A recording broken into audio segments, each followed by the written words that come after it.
जय हिंद। नमस्कार साथियों, आज हम लोग एक जबरदस्त सेशन के साथ आप लोगों के बीच उपस्थित हुआ हूं।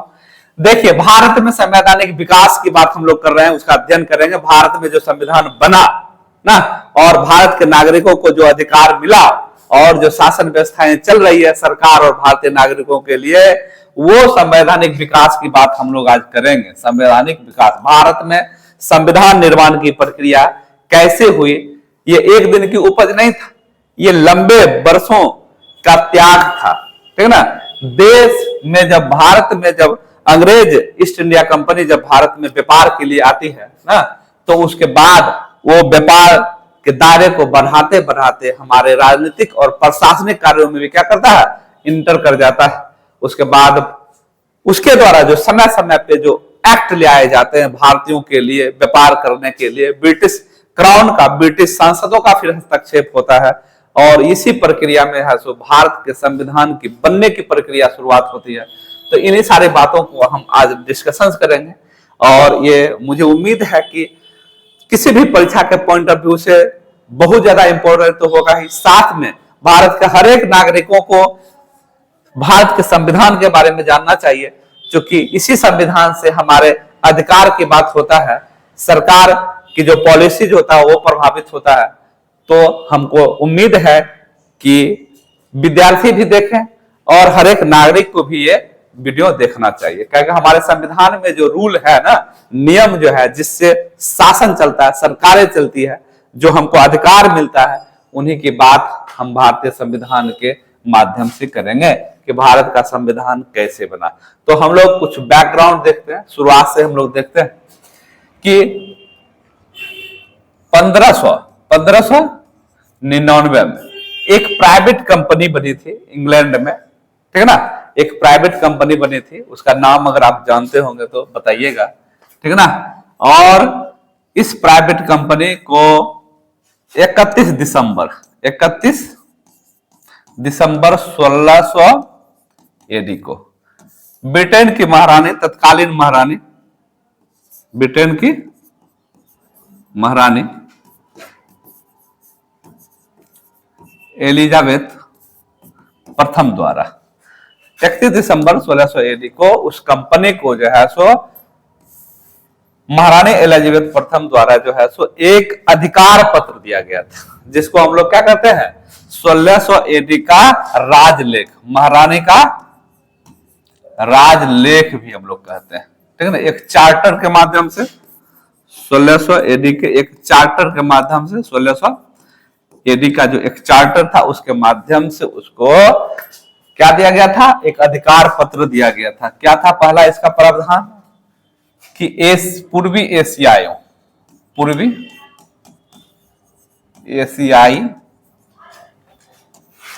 देशों एवं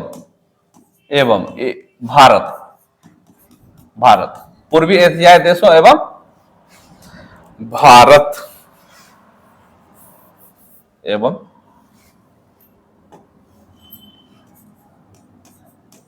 भारत में व्यापार का जो है सो एकाधिकार देगा। तो पूर्वी एशियाई देशों में भारत में जो है सो कितना वर्षों के लिए, 15 वर्षों के लिए,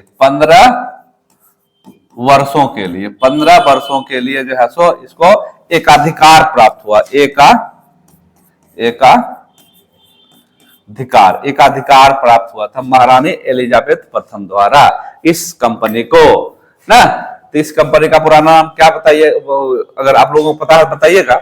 और इसका जो है सो हम लोग EIC के नाम से ही अभी संबोधित करेंगे, बाद में हम आपको बताएं। EIC, east India company. तो 1600 एडी में महारानी एलिजाबेथ ने क्या किया था, एक चार्टर के माध्यम से 15 वर्षों के लिए पूर्वी एशियाई देशों एवं भारत में, जैसे इंडोनेशिया हो गया, श्रीलंका हो गया, इन सब तमाम जगहों पे इनको व्यापार करने का जो है सो एकाधिकार प्राप्त हुआ था। किसी अन्य कंपनियों को व्यापार का अधिकार नहीं दिया था, सिर्फ ईस्ट इंडिया कंपनी को क्या किया गया था, एकाधिकार प्राप्त हुआ था। महारानी का जो 31 दिसंबर का 1600 एडी का जो राजलेख था महारानी का, उसी के माध्यम से इसको एक अधिकार पत्र दिया गया था। ठीक है ना, जो व्यापार के लिए भारत। आप लोग कमेंट बताइएगा, अंग्रेज जो प्रथम अंग्रेज था, जो भारत आने वाला अंग्रेज कौन था, आप लोग कमेंट सेक्शन में बताइएगा। चलिए हम लोग नेक्स्ट आगे सेशन देखते हैं। चलिए रे भाई, चलिए।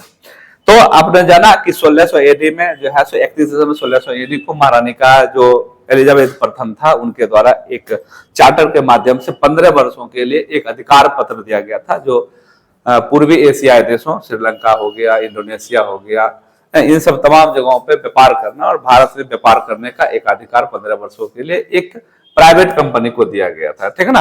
तो ये अपना आ गए और हम लोगों को पता है कि यहाँ पे ये लोग अपना व्यापार व्यवसाय कर रहे थे। और उसी के बाद फिर देखिए क्या हुआ, उसके बाद 1726 एडी का फिर एक चार्टर एक्ट पास किया गया, चार्टर एक्ट पास किया गया था, ठीक है ना।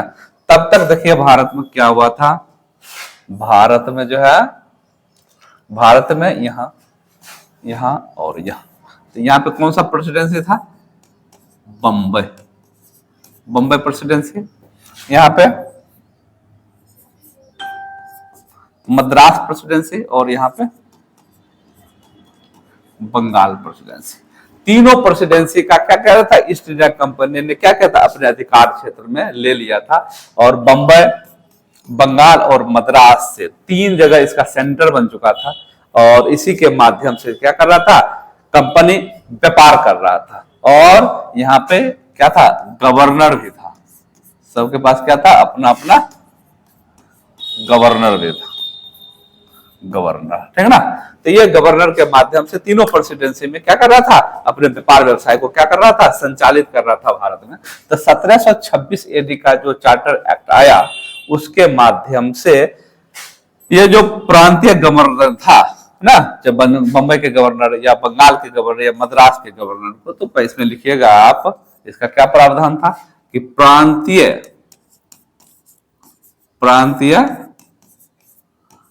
गवर्नर को विधि बनाने का अधिकार दिया गया था, विधि बनाने का अधिकार, इनको क्या प्राप्त था, विधि बनाने का अधिकार। यानी प्रांतीय जो गवर्नर थे ये क्या कर सकते थे, अपने अपने क्षेत्र को ध्यान में रखते हुए विधि बना कर सकते थे। ये तो आप देखिएगा कि सत्ता जो एक ईस्ट इंडिया कंपनी जो व्यापार के लिए आया था उसका तीनों जगह केंद्रित हो गया था, 3 जगह, यानी ये विकेंद्रीकृत व्यवस्था थे, बंबई, बंगाल। और हम लोग जानते हैं बंगाल का भाग कौन कौन था, पहले बंगाल में कौन था, उड़ीसा, बिहार और बंगाल, तीनों एक साथ पूरा करते थे, ठीक है ना। तो 1726 एडी का जो है चार्टर एक्ट था जिसमें प्रांतीय गवर्नर को क्या गया था, विधि बनाने का अधिकार प्राप्त हुआ था, ठीक है ना। अब क्या हुआ, कंपनी अपना व्यापार जो है सो अपना धड़ल्ले से कर रहा था। जब कर रहा था तो क्या हुआ कि यहाँ पे कंपनी के जो कर्मचारी थे ना वो निजी व्यापार करना स्टार्ट कर दिया, व्यक्तिगत व्यापार स्टार्ट कर दिया। भारतीय जो व्यापारी थे ना उससे घूस और गिफ्ट लेकर के उसको थोड़ा सा मुक्त व्यापार करने के लिए छोड़ देता था और उसके बदले उसको पैसा मिल जाता था। यानी कुल मिलाकर के ये कहा जाए कि कंपनी के जो कर्मचारी थे वो पूरा एकदम मालामाल हो रहा था, पूरा एकदम ना एकदम लूट खसोट जारी था, जिसके वजह से क्या हुआ कि कंपनी क्या हुआ कि धीरे धीरे कमजोर होती चले गई, जबकि कंपनी के जो कर्मचारी थे वो मालामाल हो गए। जब यहाँ से वो रिटायर होकर के ब्रिटेन जाते थे अवकाश लेकर के, तो वहां अपना गाड़ी घोड़ा ऐशो आराम, वहां के जो लोग देखते थे वो दंग रह जाते थे, अरे भारत में कितना रुपया, यानी इसका एक अलग क्रेज था, सामाजिक क्रेज था। अगर आपके पास धन दौलत भी हो जाता तो अपने समाज में क्या होता है, तो बड़े बाबू कहलाने लगते हैं। तो इसी तरह से बड़े बाबू कहलाने लगते थे। तो कंपनी क्या हुआ, धीरे धीरे जो है सो ये कमजोर होते चले गए, ये है सो दिवालिया होने की स्थिति पे आ गया। तो फिर क्या किया कि ब्रिटिश सांसद यानी ब्रिटेन में है सो लोन के लिए अप्लाई किया। ईस्ट इंडिया कंपनी क्या करती है, लोन के लिए अप्लाई करती है। तो वहां के जो सांसद थे, वहां के जो ब्रिटेन की महारानी थी, वो देख रहा था कि जो कंपनी ईस्ट इंडिया कंपनी सिर्फ व्यापार के लिए जा रही थी, वो व्यापार करते करते 3 बड़े क्षेत्रों पे उसका क्या हुआ था, आधिपत्य भी जम गया था और धरले से व्यापार कर रहा था। फिर क्या ऐसा वजह है जिसके वजह से है ये जो है सो कंपनी दिवालिया हो रही है ना, और कंपनी के जो कर्मचारी है वो ज्यादा क्या हो रहे थे, मालामाल हो रहे थे। तो उनको लगा कि कहीं ना कहीं झोल है, कुछ ना कुछ क्या गड़बड़ी है। और इसी उद्देश्य से वहां के जो सरकार थे यानी ब्रिटेन के जो प्रधानमंत्री थे ना, वो उन्होंने क्या किया कि निश्चित रूप से उसमें कुछ दाल में काला है, इसलिए उसको क्या करा, नियंत्रित करने का प्रथम बार प्रयास किया जाएगा ईस्ट इंडिया कंपनी को। और उस समय नियंत्रण के उद्देश्य से 1773 का रेगुलेटिंग एक्ट आएगा। तो हम लोग कुछ इसके प्रावधान को समझेंगे कि रेगुलेटिंग एक्ट किस परिस्थितियों में भारत में लाया गया। जो 1773 का रेगुलेटरी एक्ट था किस परिस्थिति में लाया गया, तो इसका कुछ बैकग्राउंड हम लोग समझेंगे। तो उस समय ब्रिटेन के तत्कालीन प्रधानमंत्री कौन थे? Lord north. लॉर्ड नॉर्थ करते ब्रिटेन के प्रधान। इन्होंने क्या किया, गुप्त समिति बनाया। क्या बनाया? गुप्त समिति बनाया।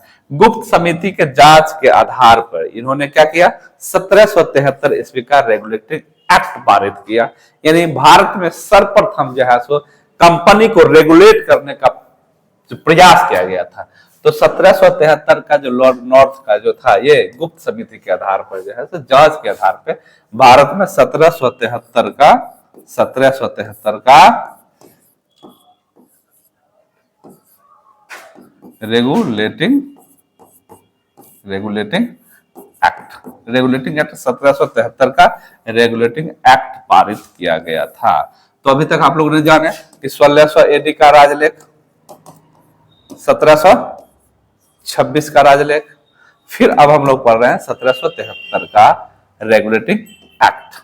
और ये कंपनी का जो ये व्यापारिक जो कार्यक्रम चल रहा था वो कहां से कहां तक चलेगा, यहाँ 1600 एडी से स्टार्ट हुआ और 1833 में जाते जाते क्या होगा, कंपनी के जो व्यापारिक अधिकार थे उसको कंप्लीट रूप से पूरी तरह से क्या कर दिया जाएगा, समाप्त कर दिया जाएंगे।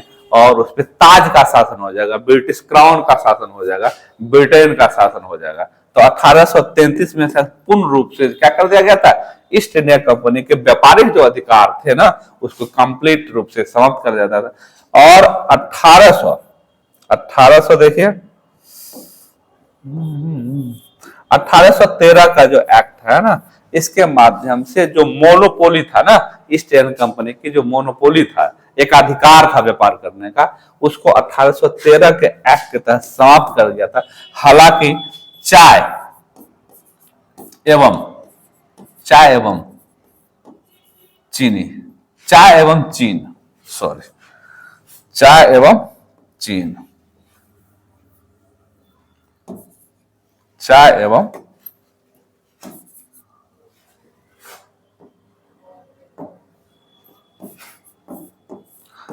चीन के साथ है से इनका व्यापार है सो बने रहेंगे। तो क्या किया गया था, 1800 एक्ट में जो मोनोपोली था, एक अधिकार था ईस्ट इंडिया कंपनी को, उसको समाप्त कर गया था। और 1833 में कंप्लीट इसको क्या किया था, ईस्ट इंडिया कंपनी का जो व्यापार करने का जो प्रोसेस था, जो अधिकार था, मोनोपोली था, उसको कंप्लीट किया गया, समाप्त किया गया। तो 1773 में लॉर्ड नॉर्थ जो ब्रिटेन के प्रधानमंत्री थे उसकी गुप्त समिति के जांच के आधार पर 1773 का रेगुलेटिंग एक्ट पारित किया गया। क्यों पारित किया गया था, तो भारत में जो था सो कर्मचारी थे कंपनी के, वो मालामाल हो रहे थे, जबकि कंपनी क्या हो रहा था, दिवालिया होते जा रहा था। और उन्होंने क्या कर दिया, लोन का अप्लाई कर दिया। लोन का अप्लाई करने के बाद वहां की संसद और महारानी ने देखा कि जब इतने बड़े क्षेत्रों में जब ये कार्य कर रहा है तो फिर इसको क्या गड़बड़ी है, क्या कारण है जिसकी वजह से इसको लोन अप्लाई करना पड़ा, ठीक है ना। तो इसी के लिए क्या हुआ कि 1773 का रेगुलेटिंग एक्ट पारित किया गया था। तो इसके हम लोग कुछ प्रावधान देखेंगे, 1773 के रेगुलेटरी एक्ट के क्या क्या प्रावधान थे। तो आप लोग लिखिए 1773 के रेगुलेटिंग एक्ट का क्या क्या प्रावधान थे। चलिए, तो 1773 का जो रेगुलेटिंग एक्ट था 1773, इसके दो प्रमुख बातें थी। पहला, 1773 के एक्ट के तहत 1774 में कोलकाता में क्या किया गया था, कोलकाता में उच्च न्यायालय की स्थापना किया गया था। उच्च न्यायालय की स्थापना की बात किया गया था, ठीक है ना। उच्च न्यायालय की स्थापना 1774 के रेगुलेटिंग एक्ट के तहत भारत में सर्वप्रथम 1774 का रेगुलेटरी एक्ट 73 के रेगुलेटरी एक्ट के माध्यम से 1774 में कोलकाता में उच्च न्यायालय का स्थापना किया गया था, ठीक है ना। और दूसरा क्या, यानी उच्च न्यायालय की जो स्थापना किया गया था, यानी सबसे पहले न्यायपालिका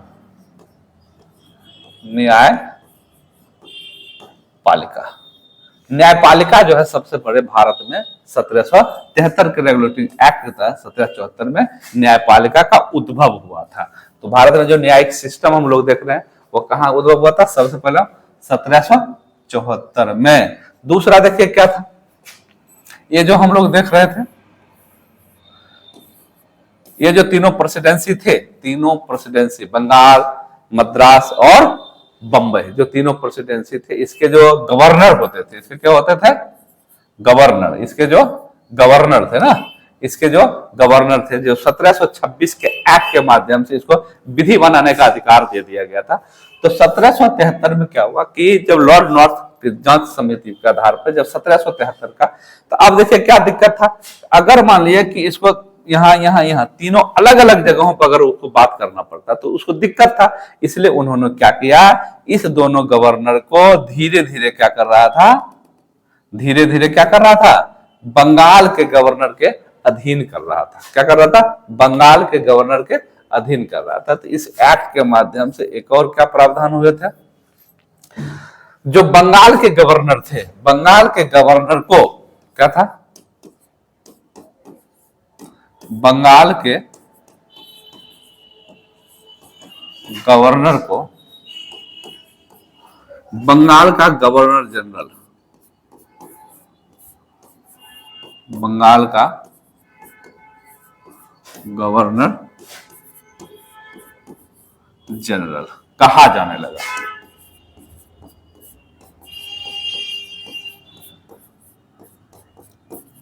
क्या हुआ था, बंगाल के जो गवर्नर थे, यानी तीनों से अलग अलग बात करना पड़ता, उसको इसमें दिक्कत होता, इसलिए क्या कर दिया, ये जो गवर्नर थे और ये जो मद्रास के गवर्नर और बंबई के गवर्नर थे, उसको धीरे धीरे क्या कर रहा था, बंगाल के गवर्नर के अधीन कर रहा था। यानी अब जो है सो उसको क्या कर रहा था, अवलोकन कर सकता, कौन, बंगाल के गवर्नर। तो 1773 के एक्ट के तहत वारेन हेस्टिंग, उस समय तत्कालीन के तो वारेन हेस्टिंग,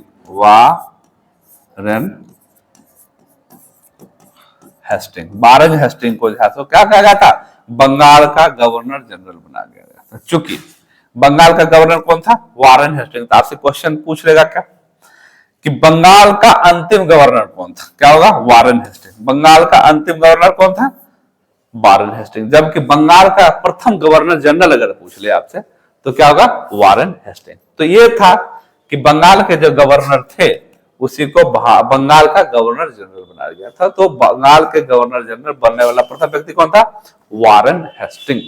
वारेन हेस्टिंग जो है सो अंतिम गवर्नर जनरल, अंतिम गवर्नर बंगाल का और प्रथम गवर्नर जनरल बंगाल का बनने वाले प्रथम व्यक्ति थे, ठीक है ना। तो अब क्या हुआ था, इस एक्ट के तहत और सारे प्रावधान किए गए थे कि भारतीय लोगों से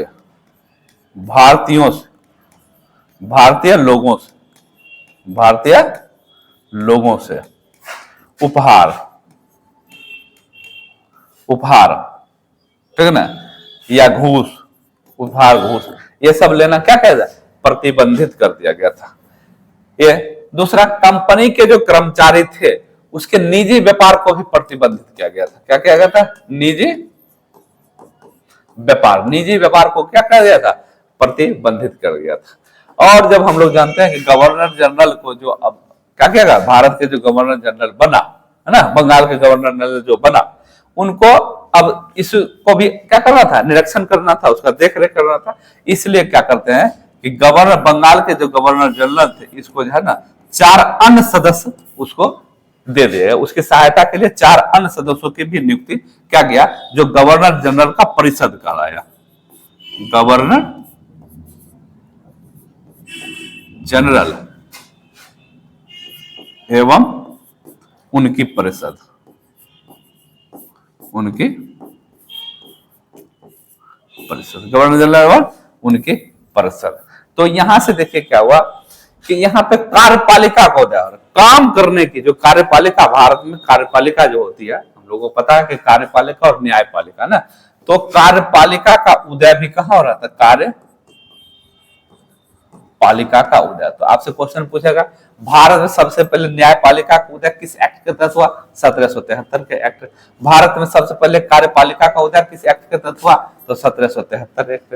यानी गवर्नर जनरल को 4 अन्य सदस्यों से देकर के उसको हेल्प करने के लिए गवर्नर जनरल को दिया गया था, जो अब सब कामों को, यानी इस प्रेसिडेंसी के काम को, इस प्रेसिडेंसी के काम को, मद्रास और बम्बई के प्रेसिडेंसी के कामों को भी क्या करेगा, अवलोकन करेगा, निरीक्षण करेगा। और ब्रिटिश क्राउन जो बात करेगा तो सिर्फ क्या करेगा, बंगाल के गवर्नर जनरल से बात कर लेगा।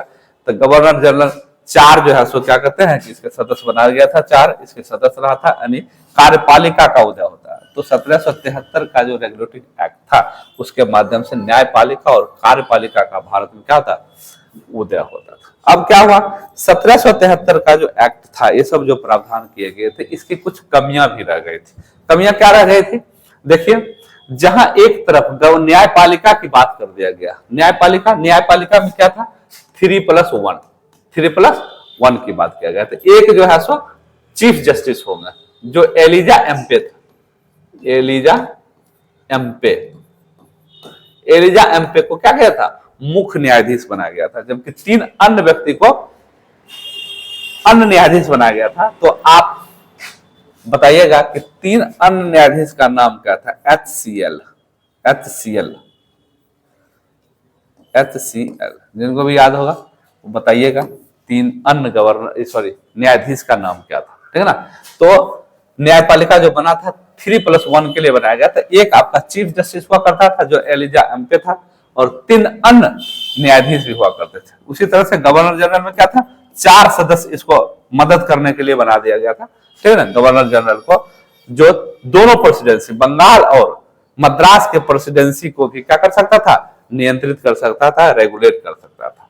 तो जब ये व्यवस्थाएं कर दी गई ना, न्यायपालिका का उदय हो गया और कार्यपालिका का जब उदय हो गया, ठीक है ना, तो हुआ क्या कि जो राजस्व वसूलने का जो काम था कंपनी का था, क्या कि अंग्रेजी जो ईस्ट इंडिया कंपनी था उसका सबसे ज्यादा मुख्य उद्देश्य क्या था कि ज्यादा से ज्यादा भारतीय राजस्व को वसूला जाए, ठीक है ना, उसको भारत से निकाला जाए, ठीक है ना। तो राजस्व से संबंधित बात रह गई। तो जब कुछ छोटा मोटा झड़प होता था, विवाद होता था, तो कभी कभी कोई व्यक्ति क्या करते थे, कुछ मुद्दों को लेकर गवर्नर जनरल के पास भी चले जाते थे, तो कुछ निर्णय ये अपने आधार पर दे देते थे। फिर क्या होता था कि कुछ बातें हैं न्यायपालिका के क्या कहते हैं कि वो व्यक्ति है कुछ इस तरह के विवाद को लेकर के न्यायपालिका ने कोर्ट में भी चला जाता था, जिसके वजह से वहां फिर वो निर्णय देता। तो दोनों के जो निर्णय, ये जो न्यायपालिका और कार्यपालिका के जो निर्णय थे, बीच में क्या होते, क्लैश कर जाते थे। यानी कुछ बातें ये अपने आधार पर डिसीजन दे देते थे, कुछ बातें उनके आधार पर डिसीजन दे देते थे। दोनों से क्या हुआ कि राजस्व का काम प्रभावित होने लगा। तो कुछ जो है सो इस तरह की कुछ गड़बड़ियां थी, जिसको दूर करने का प्रयास किया जाएगा 1781 के एक्ट के तहत, जिसको एक्ट ऑफ सेटलमेंट के नाम से भी हम लोग जानते हैं। 1781 का जो एक्ट था, एक्ट ऑफ सेटलमेंट, 1773 की कमियों को दूर करने के लिए 1700, अब देखिए वो भी था। दूसरा क्या था कि गवर्नर जनरल जो विधि बनाएगा, कानून बनाएगा, उसको क्या करना था, न्यायपालिका से पंजीकृत भी कराना पड़ता था, ठीक है ना। तो फिर उसमें टाइम उसको ज्यादा लग जाता था, फिर राजस्व वसूलने में या प्रशासन करने में गवर्नर जनरल को ज्यादा दिक्कत होता था, ठीक है ना। इसलिए क्या कहते हैं, 1781 का जो एक्ट ऑफ सेटलमेंट था, इसके माध्यम से जो है इसकी कमियों को दूर करने का प्रयास करेंगे। तो पढ़ेंगे हम लोग 1781 का एक्ट ऑफ सेटलमेंट, ठीक है ना, एक्ट ऑफ सेटलमेंट। तो इसमें देखें क्या क्या प्रावधान किया गया था। पहला प्रावधान देख लीजिए, गवर्नर जनरल एवं उसकी परिषद, गवर्नर जनरल एवं उसकी परिषद जो विधि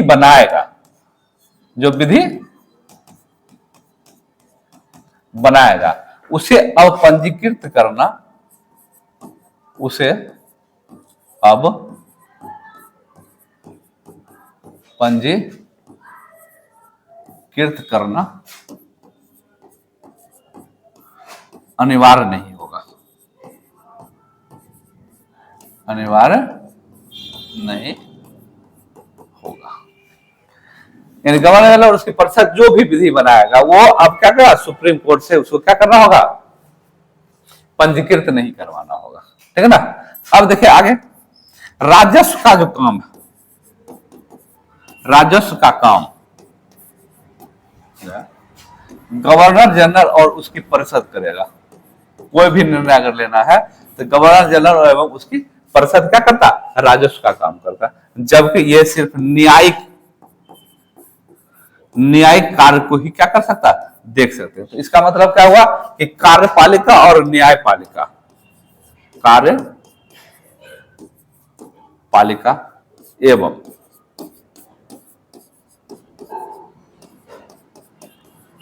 न्यायपालिका का क्या हो गया, पृथककरण। यानी न्यायपालिका और कार्यपालिका के बीच जो है सो उसके दायरे को, उसके क्षेत्र को क्या कहेगा, फिक्स किया गया कि आपको इस क्षेत्र में काम करना है। इसको इससे क्या हो, राजस्व ना प्रभावित हो, यानी गवर्नर जनरल और उसकी परिषद जो राजस्व का काम करती है वो देखेगा, और न्यायिक संबंधी जो भी काम है वो कौन देखेगा, न्यायपालिका देखेगा। दूसरा क्या प्रावधान था, एक और दिक्कत थी, ये तो अंग्रेज थे, इसका सारा काम अंग्रेजी में होता था। भारतीय जो रीति रिवाज थे, संस्कृति थे ना, तो कभी कभी क्या होता था, तो उसको लेकर के भी परेशानियां आ जाती थी। तो इस एक्ट में यह भी प्रावधान किया गया कि भारत की संस्कृति,